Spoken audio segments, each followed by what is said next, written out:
'Tis the season to cozy up with all your favorite holiday movies and shows. You coming? Where? To the North Pole, of course. Like A Very Jonas Christmas Movie and Home Alone on Disney+. Should I burn down the joint? I don't think so. Then snuggle up with The Polar Express and National Lampoon's Christmas Vacation with Hulu on Disney+. I think we're all in for a very big Christmas treat. This season, there's something for everyone with Hulu on Disney+. Bundle subscription required. Terms apply. Visit disneyplus.com/Hulu for details.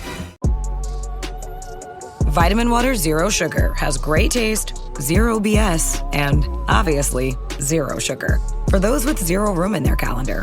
Zero patience for slow walkers.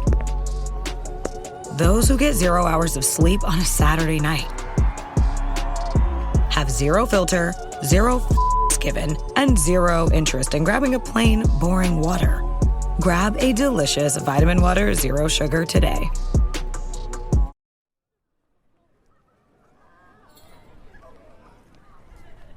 Londres, Navidad de 1872. El frío se pega a las calles empedradas. La humedad lo invade todo. En los bordes de la calzada quedan restos de nieve sucia, pisoteada durante días, mezclada con barro y hollín. Bajo la luz temblorosa de las farolas de gas, el suelo brilla resbaladizo. La niebla permanece baja, atrapada entre fachadas oscuras.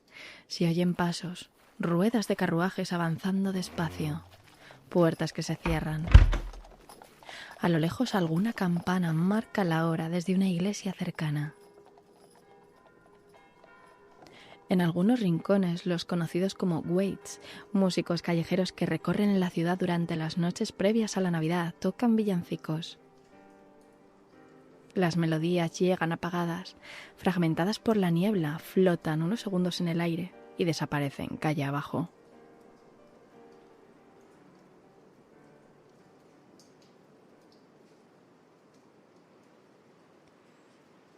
Es Navidad en Londres y aún así no todos celebran.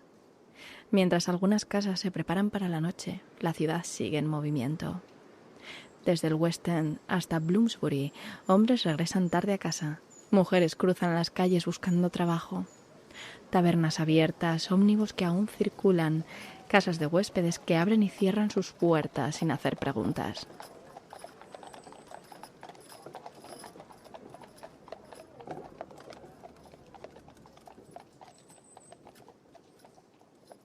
La Navidad, esa idea dickensiana de hogar y recogimiento, convive con otra realidad más áspera, la de quienes no pueden permitirse celebrar. Para ellos el invierno no trae descanso, solo más frío. La noche avanza despacio como si nada extraordinario estuviera a punto de ocurrir. En una de esas calles, en una habitación en el 12 de Great Coram Street, las ventanas permanecen a oscuras. Dentro la vida sigue su curso habitual. Nadie imagina que antes de que amanezca, una habitación quedará en silencio para siempre.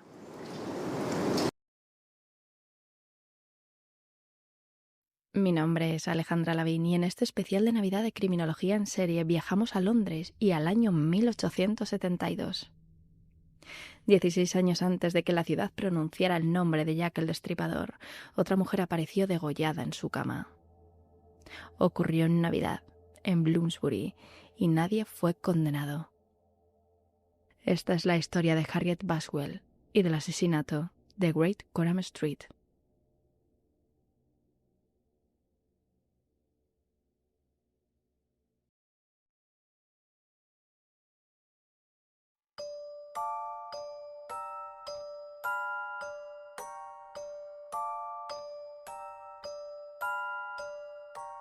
...25 de diciembre de 1872... Great Coram Street, en el corazón de Bloomsbury. El número 12 es una casa de huéspedes como tantas otras en Londres. Varias plantas, un pasillo estrecho, habitaciones alquiladas a personas que buscan un lugar donde vivir o un alojamiento temporal. A las 12 del mediodía la casa cobra vida. Se oyen pasos en la escalera, puertas que se abren y se cierran. Es un día festivo, como cualquier otro. Pero en la segunda planta, la habitación ubicada en la parte trasera de la casa no responde a ese movimiento. La puerta permanece cerrada. No se oye nada al otro lado. La señora Wright, la casera, pendiente de todo, lo percibe casi sin pensarlo. Es un silencio extraño, uno que no termina de encajar con el resto de la vivienda. Al principio nadie le da importancia. Tal vez la inquilina descansa, tal vez duerme aún. La noche anterior ha sido larga para muchos, y no es raro que alguien duerma más de lo habitual. Pero las horas pasan. Hacia las 2 de la tarde, ese silencio empieza a incomodar a la señora Wright. Sube las escaleras comunes y recorre el pasillo del segundo piso. Se detiene frente a la puerta. Llama. Espera. Vuelve a llamar. No hay respuesta. Intenta abrir.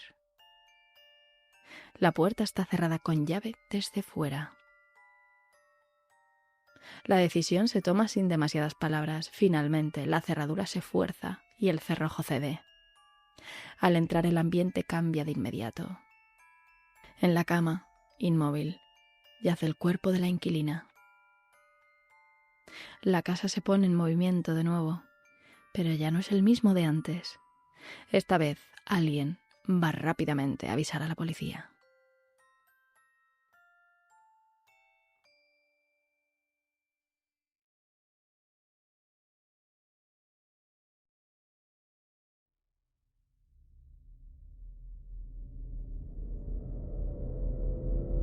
Alrededor de las 2 de la tarde del día de Navidad, el superintendente James Thompson se encuentra en la comisaría de Hunter Street cuando recibe el aviso.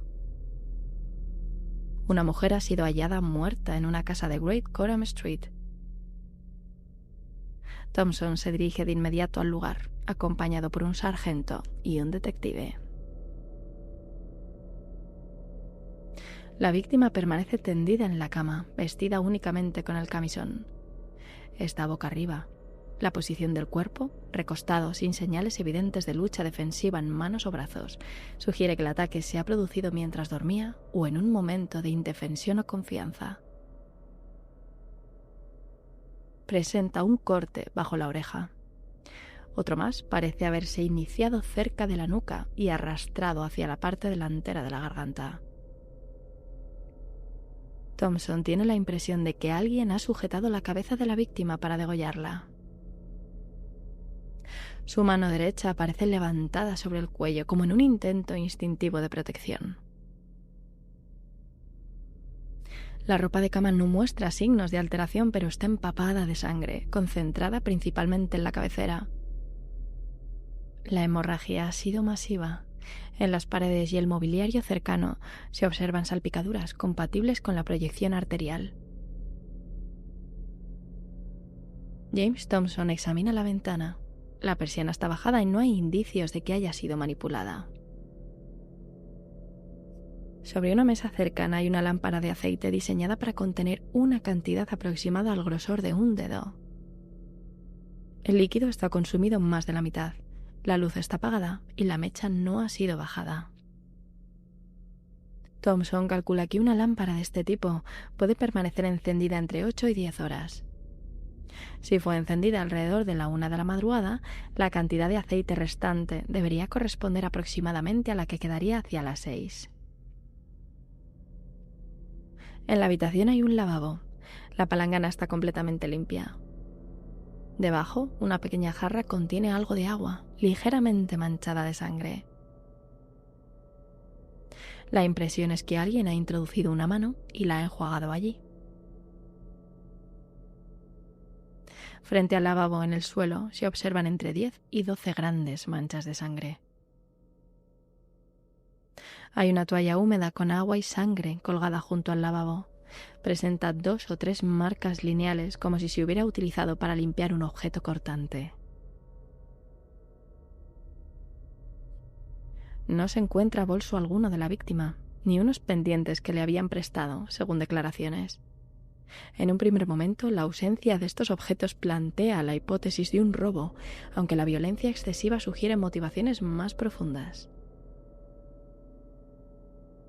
Sobre la repisa de la chimenea y en una estantería cercana se observan bolsas de papel con fruta. Dentro hay naranjas y nueces. Algunas cáscaras están esparcidas por la estancia. En la mesita de noche, junto a la cama, hay una manzana. Tiene un bocado visible. Durante la autopsia se comprueba que este fragmento de fruta no aparece en el contenido de su estómago. En cambio, sí se identifica un trozo de limón que había pedido en el restaurante donde había cenado horas antes, acompañada. La manzana, por tanto, no la ha comido ella. En este momento, la odontología forense aún no existe como disciplina reconocida. No hay forma de analizar una mordida, de compararla, de preservarla como prueba.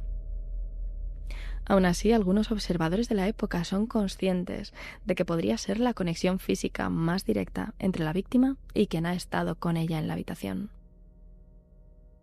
Esa manzana, imposible de interpretar en este momento, quedará después señalada como una de las grandes oportunidades perdidas de la investigación criminal victoriana. La autopsia determina que la muerte fue consecuencia de una herida incisa masiva en la garganta, ejecutada con una fuerza considerable y un movimiento de izquierda a derecha. El corte seccionó la tráquea y los principales vasos sanguíneos del cuello, incluida la arteria carótida, provocando una muerte rápida por desangramiento combinada con asfixia por aspiración de sangre. Se documenta una segunda herida profunda bajo la oreja izquierda, que podría corresponder a un intento fallido previo o al inicio del corte mortal. Esta lesión refuerza la hipótesis de una acción deliberada y sostenida más que de un ataque impulsivo o errático. La naturaleza de las heridas indica el uso de un instrumento de hoja extremadamente afilada y resistente, compatible con una navaja de afeitar, un cuchillo quirúrgico o una navaja de marinero. Entre las pertenencias de la víctima, precisamente, se localiza un cuchillo con una hoja similar a la de una navaja de marinero. Sin embargo, no existe forma de determinar si fue utilizado en el crimen. En caso de que el arma homicida no se encontrase en la escena y hubiera sido llevada por el agresor, reforzaría la hipótesis de que la portaba consigo y se la llevó tras el ataque, lo que apuntaría a un crimen no oportunista y sugeriría cierto grado de premeditación. Un elemento especialmente relevante es la presencia de hematomas y marcas de presión en la frente de la víctima. El informe describe una huella compatible con la presión de un pulgar y ligeramente más abajo la marca de una mano. Estos indicios permiten reconstruir la mecánica del asesinato. El agresor habría inmovilizado la cabeza de la mujer, presionándola contra la almohada con la mano izquierda para exponer completamente el cuello, mientras con la otra ejecutaba el corte mortal.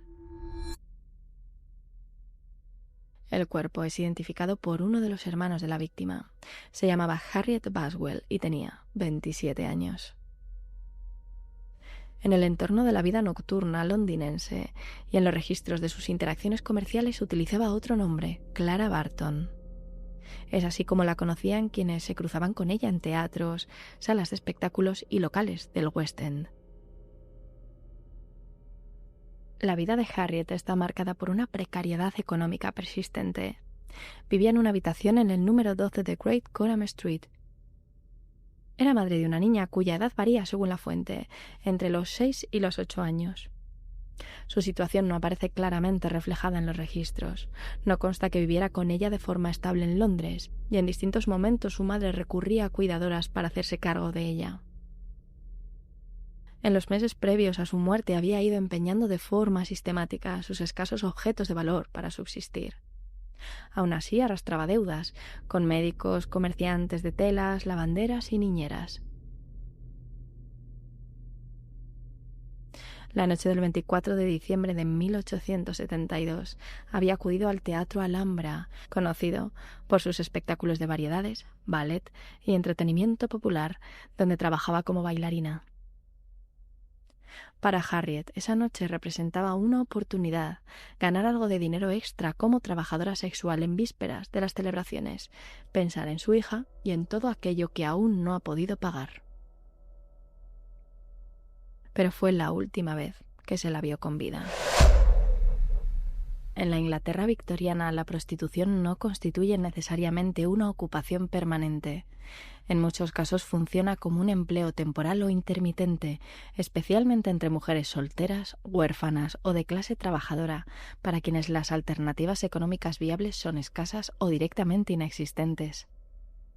Harriet Baswell encajaba dentro de este patrón.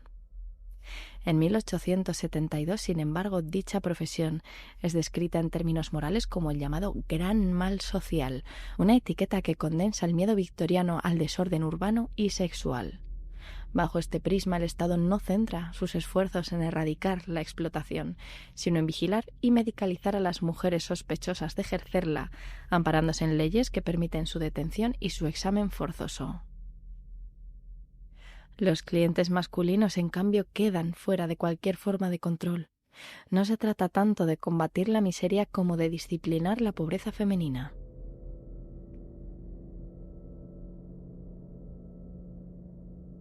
A Harriet se la describe como una mujer de cierta cultura y atractivo, que trabaja como ballet girl o figurante en el Teatro Alhambra. En espacios como este, las fronteras entre el entretenimiento escénico y el comercio sexual son porosas. Muchas bailarinas complementan sus salarios insuficientes para vivir en Londres con la prostitución, una práctica conocida y en muchos casos tácitamente aceptada por la propia gerencia de los teatros. En este contexto de precariedad, la noche del 24 de diciembre no es una excepción, sino una continuación lógica de la rutina de supervivencia de Harriet. Con este telón de fondo comienza la reconstrucción de sus últimas horas.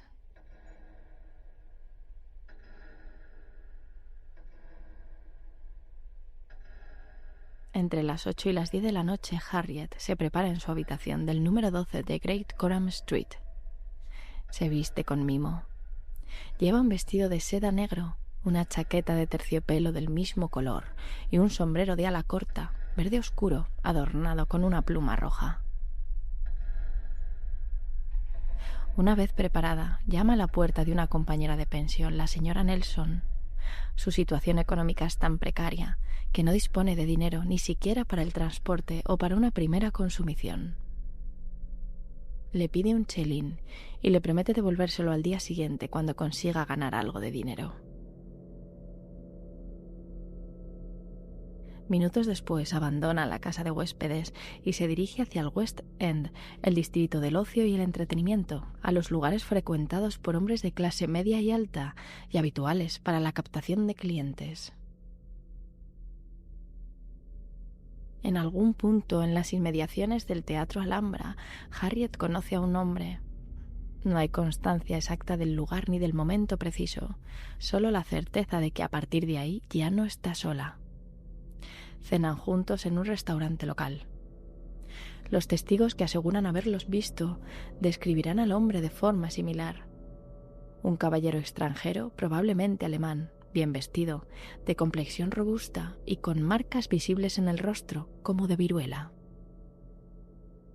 Alrededor de las 12:15 de la madrugada, ya del día de Navidad, Harriet y el hombre son vistos esperando un ómnibus. En 1872, el transporte urbano en Londres depende casi por completo de vehículos tirados por caballos. Aunque ya existen los primeros ferrocarriles subterráneos y algunos tranvías, el ómnibus sigue siendo el medio más habitual y accesible para desplazarse por la ciudad. Suben al último transporte en dirección a Bloomsbury. Más tarde el conductor recordará que el hombre habla con un marcado acento. No observa signos de tensión entre ellos. Su actitud es cercana. Poco después, alrededor de las 12:30 de la madrugada, la pareja desciende del ómnibus en la esquina de Hunter Street, a escasa distancia de la casa de huéspedes donde reside Harriet. Pero antes de llegar a la pensión, se detienen en una frutería cercana que pertenece a un verdulero llamado Flack. Allí compran manzanas, naranjas y nueces. Llegan al número 12 de Great Coram Street y la casera les abre la puerta. El hombre sube las escaleras por su cuenta. Harriet, por su parte, baja a la cocina para hablar con la señora Wright y allí se toma una cerveza negra mientras le entrega 10 chelines por el alquiler atrasado.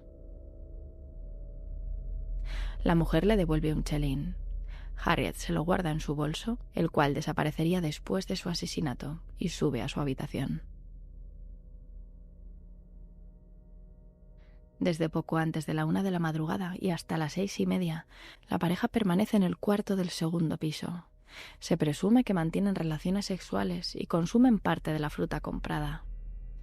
No se reportan gritos, discusiones, ni ruidos de lucha por parte de los inquilinos de las habitaciones contiguas.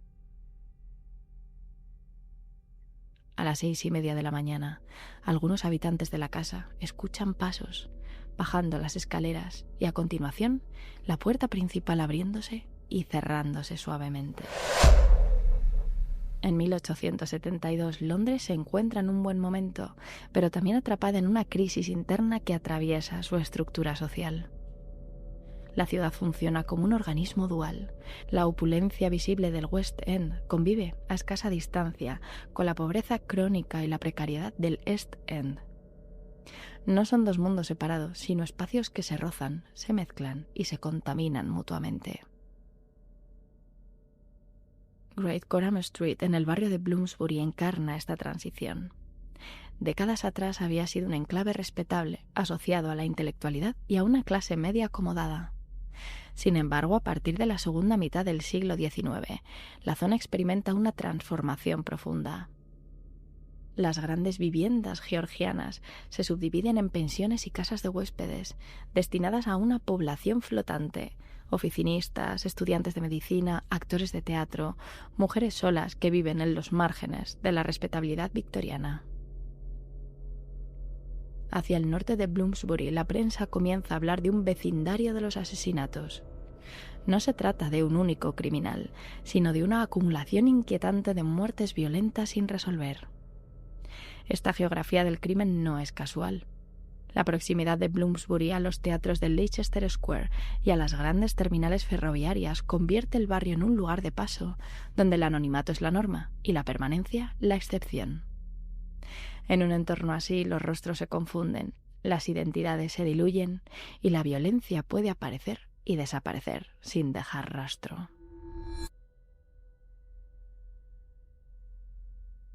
La investigación del asesinato de Harriet Baswell recae en la División E de la Policía Metropolitana y liderada por el superintendente James Thompson. Es una fuerza que opera bajo las limitaciones de la época. En 1872 la ciencia forense apenas existe como disciplina. No hay huellas dactilares, ni análisis serológicos, ni perfilación criminal. La resolución de un crimen depende casi por completo de la confesión y del testimonio ocular, herramientas frágiles sujetas a errores, contradicciones y prejuicios. La policía trabaja bajo una fuerte presión social y mediática para ofrecer resultados rápidos, lo que favorece atajos interpretativos y sesgos de confirmación. En particular, existe cierta predisposición a sospechar de la población extranjera, percibida como portadora de vicios continentales ajenos a la moral británica. A partir de la triangulación de testimonios, la casera, el frutero, el conductor del ómnibus, empleados del entorno del Teatro Alhambra, la policía construye un retrato bastante preciso del hombre que acompañó a Harriet Baswell. Un varón de entre 25 y 30 años, de estatura media alta, complexión robusta, tez cetrina, cabello oscuro, mal afeitado, con marcas visibles en el rostro, descritas como forúnculos ciegos o cicatrices de viruela.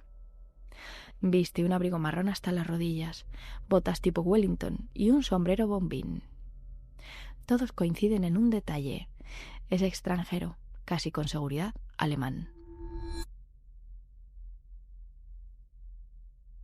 La insistencia de los testigos en la nacionalidad alemana lleva a la policía a revisar los registros de barcos extranjeros. Aproximadamente 2 semanas antes de Navidad, un bergantín alemán, el Wagerland, había encallado en los Goodwin Sands y fue remolcado hasta Ramsgate para ser reparado. Parte de su tripulación viaja a Londres el 22 de diciembre y se aloja allí hasta el 4 de enero. Entre ellos se encuentra Karl Woollive, ayudante de cirujano del barco, y el capellán luterano Gottfried Hessel, que viaja acompañado de su esposa. La policía de Ramsgate, en contacto con los agentes de Londres, considera inicialmente que Gulliver encaja con la descripción del hombre visto junto a Harriet Baswell. Este es colocado en una rueda de reconocimiento, pero ninguno de los testigos lo identifica. Sin embargo, cuando el clérigo Hessel es presentado como contrapunto, varios de ellos afirman creer que es el hombre que acompañaba a Harriet. Un camarero del Hotel Cavour en Leicester Square asegura que la noche de Nochebuena atendió a Harriet y que el hombre que la acompañaba era Hessel. Declara que de no ser él, tendría que haber sido su hermano. A este reconocimiento se suma el testimonio de una camarera del Hotel Royal de Ramsgate, donde Hessel se aloja. La mujer declara que éste pidió aguarrás y un cepillo para limpiar su ropa y que su esposa le entregó varios pañuelos, al parecer manchados de sangre, para lavar. Con estos elementos, Gottfried Hessel es arrestado y trasladado a Londres. El caso llega a los tribunales, sin embargo, la acusación empieza a resquebrajarse. Testigos de reputación intachable, incluido el propietario del hotel y la esposa de Hessel, declaran que el clérigo había estado enfermo durante varios días, que no salió de su habitación la noche del 24 al 25 de diciembre, que su único par de botas permaneció fuera de la puerta para ser limpiado al día siguiente. Pero más allá de los detalles materiales, Hessel tampoco encaja en la imagen del asesino ante la opinión pública. Aunque extranjero, es un clérigo tranquilo, de voz suave, culto y casado, características que en 1873 se interpretan como signos de respetabilidad. Finalmente el magistrado se niega a procesarlo. Hessel es liberado, recibe elogios por su comportamiento y una disculpa formal. Posteriormente se le concede una indemnización pública, respaldada incluso por el primer ministro, con aportaciones que incluyen una donación personal de la reina Victoria. El caso desata un frenesí mediático que, salvando las distancias, anticipa lo que Londres viviría años más tarde con los crímenes de Jack el Destripador. Diarios como The Times, The Daily Telegraph explotan los detalles más escabrosos del crimen, y la narrativa es ambigua. Por un lado, se condena el estilo de vida de Harriet, presentada como una mujer cuya vida de vicio desembocó inevitablemente en la violencia. Por otro, se construye una imagen compasiva, la de una madre que trabajaba para sobrevivir y que acabó convertida en víctima de una crueldad desproporcionada. El arresto de Hessel intensifica aún más el clima de tensión. La prensa celebra inicialmente la captura del monstruo extranjero, reforzando un sentimiento antialemán latente y presentando al europeo continental como una amenaza moral y social. Pero cuando es exonerado, el tono cambia de forma abrupta. La indignación se dirige entonces contra la policía y en particular contra el superintendente James Thompson, ridiculizado por haber llevado ante los tribunales a un clérigo basándose en identificaciones endebles y prejuicios. A día de hoy, la identidad del asesino de Harriet Baswell sigue siendo desconocida. Tras el fracaso del caso Hessel se investigan otras pistas menores, pero ninguna conduce a pruebas concluyentes. El caso de Great Coram Street queda con el tiempo como un ejemplo paradigmático de los límites de la investigación criminal victoriana. La contaminación de testigos provocada por la sugestión policial en las ruedas de reconocimiento, la pérdida de evidencia clave como la manzana mordida, hoy potencialmente resoluble mediante odontología forense, y la impunidad final, no fruto de un crimen perfecto, sino de las carencias técnicas y metodológicas de su época. La casa del número 12 de Great Coram Street adquirió pronto fama de estar embrujada. La casera Harriet Wright y los inquilinos abandonaron el inmueble poco después, hablando de ruidos extraños y de la opresión persistente de la tragedia. El edificio quedó marcado como un lugar asociado a una violencia sin resolver. El asesinato de Harriet Baswell no fue recordado como una amenaza persistente, sino como un episodio aislado, fácil de encajar en explicaciones cómodas. Un error, un exceso, una desgracia individual. Así el crimen se disolvió en el ruido de la ciudad y Harriet desapareció de la memoria colectiva, mientras su asesino nunca fue encontrado.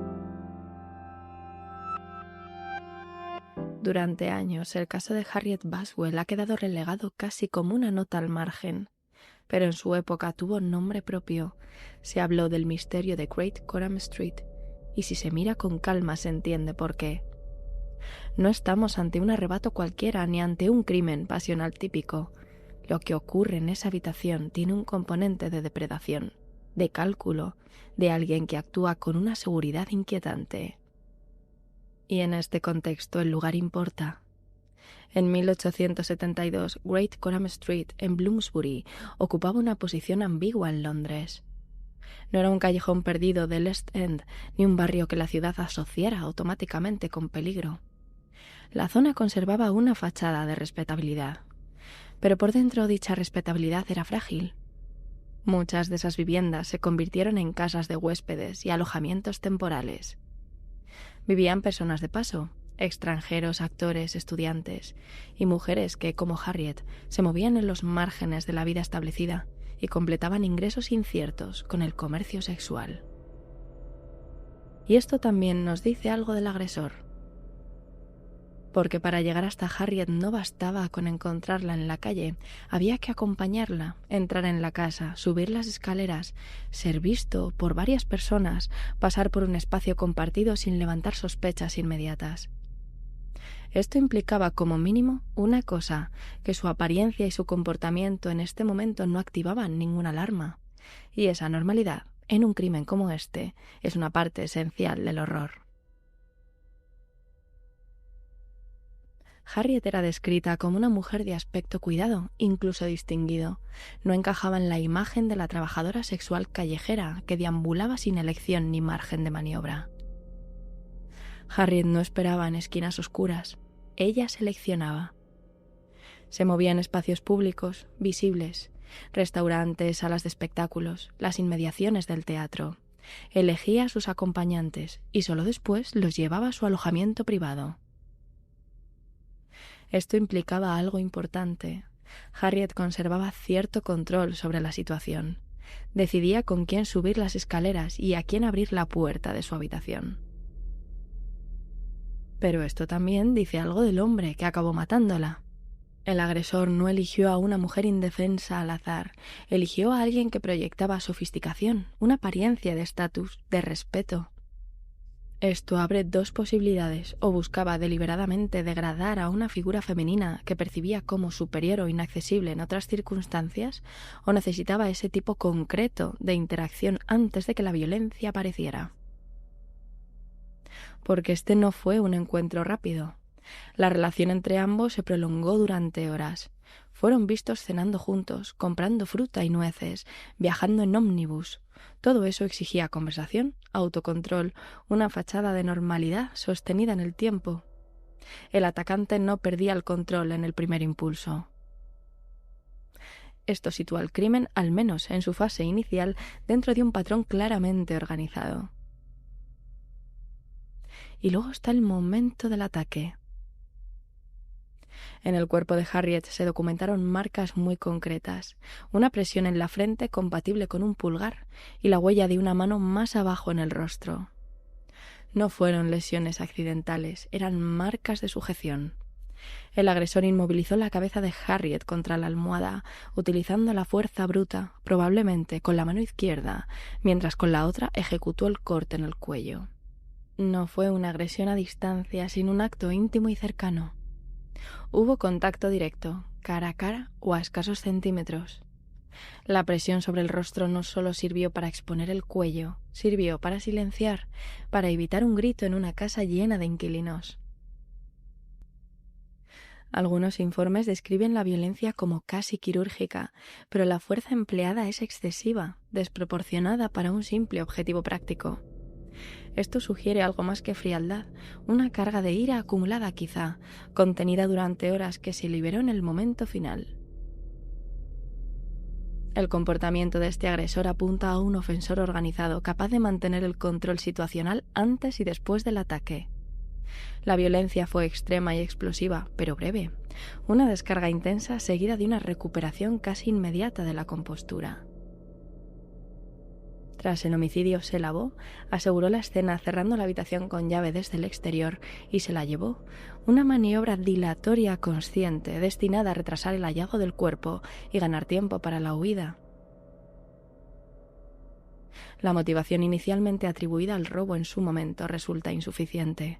La desaparición de unos pendientes y un monedero no justifica la brutalidad del ataque, en particular el degollamiento profundo. Todo indica que el robo fue secundario, un acto oportunista o quizá la búsqueda de un trofeo, y no el motor del crimen.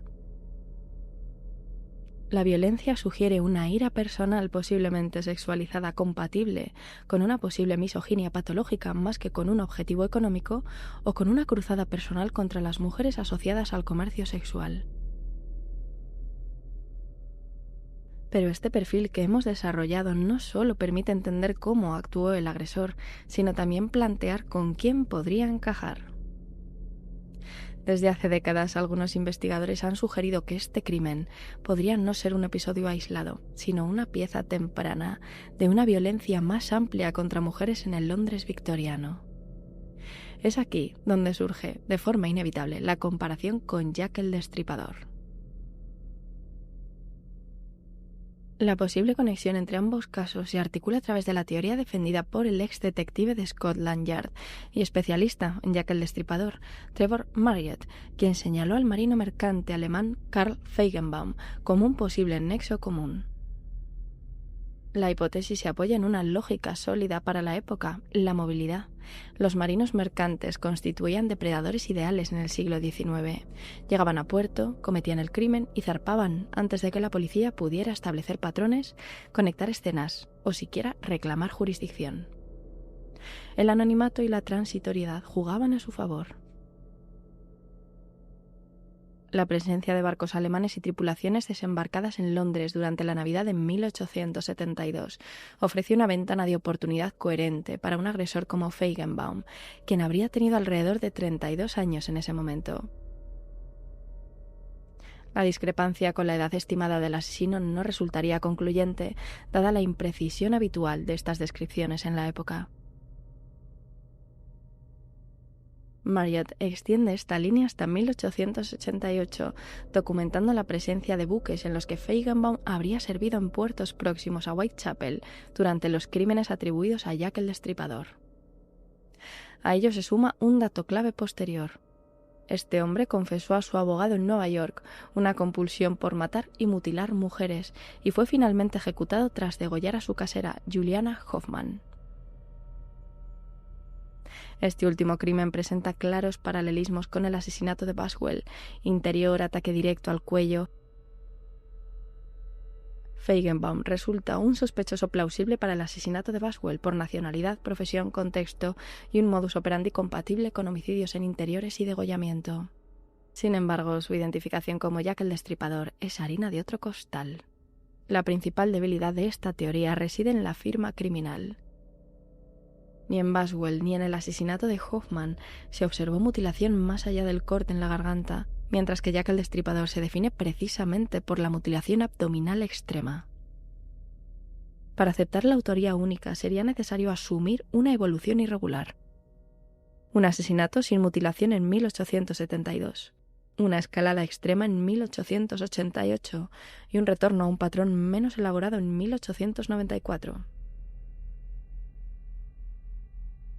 En conjunto, la teoría ofrece una conexión sugerente basada en oportunidad, movilidad y conducta violenta documentada, pero no alcanza la solidez necesaria para sostener un único autor con una firma psicológica estable. Una lectura distinta propuesta por el historiador Jan Bondeson plantea que el asesinato de Harriet Boswell no estaría vinculado a Jack el Destripador, sino a un asesino en serie local activo en el área de Bloomsbury a comienzos de la década de 1870. El homicidio de Rachel Samuels, ocurrido días antes que el crimen de Great Coram Street, presenta similitudes relevantes: violencia extrema en el interior de una vivienda y robo de objetos personales, pero difiere de forma clara del de Harriet Boswell. El ataque contra Rachel, asesinada a golpes, apunta a una agresión más oportunista y menos controlada, sin el grado de frialdad, cálculo y silenciamiento observado en Great Coram Street. Solo cabría plantear una autoría común si el agresor hubiera actuado condicionado por el entorno, recurriendo a lo que tenía a mano para los crímenes.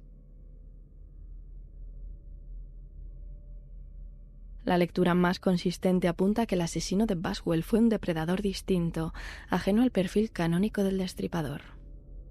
En el mejor de los casos, ambos crímenes podrían inscribirse en un mismo entorno criminal activo, donde distintos agresores o un mismo sujeto actuando bajo condiciones muy distintas explotaban la vulnerabilidad de mujeres aisladas. En resumen, el perfil del asesino de Harriet encaja mejor con el de un individuo violento y transitorio, posiblemente vinculado al ámbito marítimo como Carl Feigenbaum, o un sujeto de características similares que con el modelo ritualizado y simbólico atribuido a los asesinatos de 1888. En cualquier caso, la violencia letal contra mujeres y la impunidad de agresores itinerantes ya formaban parte de la realidad estructural del Londres victoriano, mucho antes de que el nombre de Jack fuera acuñado y transformado en mito. El llamado misterio de Great Coram Street permanece como el testimonio inquietante de una investigación fallida, condicionada por prejuicios, limitaciones forenses y la astucia evasiva de un asesino que literalmente navegó hacia el olvido, dejando tras de sí una habitación cerrada, una manzana mordida y una pregunta sin respuesta que ha perdurado durante más de 150 años.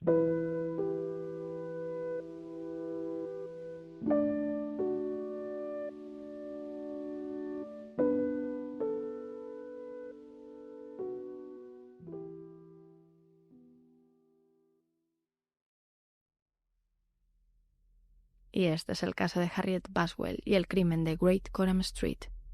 Un asesinato cometido en silencio contra una mujer vulnerable en el corazón de Londres. Un crimen sin culpable. Años después, la ciudad volvería a enfrentarse a cuerpos degollados, a mujeres olvidadas y a un asesino sin nombre. ¿Fue este un episodio aislado o el ensayo general de algo mucho más oscuro? Tal vez el misterio no sea quién la mató, sino por qué este crimen dejó de importarle a la ciudad tan rápido. Gracias por acompañarme en este especial de Navidad de Criminología en Serie. Si os ha gustado, os invito a dejar vuestras valoraciones y comentarios. Ayudan muchísimo a que este proyecto siga creciendo y llegando a más personas. Podéis encontrarme en Instagram, TikTok, X, Threads y Facebook como Crimi en Serie, donde comparto contenido extra sobre los casos que analizamos. Y si preferís evitar las redes, podéis visitar criminologiaenserie.com para leer mis artículos o uniros al canal de WhatsApp, donde comparto todas las novedades y material adicional del podcast. Feliz Navidad, feliz año y gracias una vez más por estar al otro lado. Soy Alejandra Lavín y esto es Criminología en Serie.